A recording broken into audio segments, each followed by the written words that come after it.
We're out here, Hurling Racing, Power Sport Pros truck is out here at Ridgecrest, Pop's hometown. A little last minute call after Silver State, and he wanted to do it, so we're going to get her done. Qualified, I believe, second in class and fourth overall or something like that. I qualified, and then I'm driving day one, he's driving day two.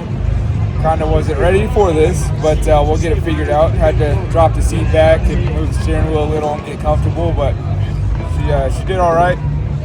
Super stoked to be back out in Pop's stomping grounds. I'm glad to see him, seeing a bunch of his old friends and stuff, and just appreciative of starting a new race, because it's not very often that you see a new race come about. But yeah, should be a good weekend, fun time, and right with our friends and family, so we couldn't ask for anything else.